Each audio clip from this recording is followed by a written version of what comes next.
Let's go over how you can find out what each button does on a screen, find frequently asked questions, and show you how to contact us in case you want to talk to us.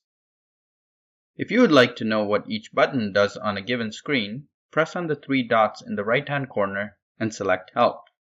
It will describe all the buttons and tell you how they can be used. To find answers to frequently asked questions, from the left-hand drawer, go to Help. Here, you'll find answers for frequently asked questions about the Parent app or the Child app. You can chat directly with us from the Parent app. From the left-hand drawer, select Support.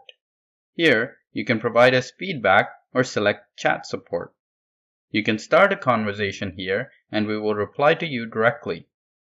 You'll get a notification whenever our support team responds to your query.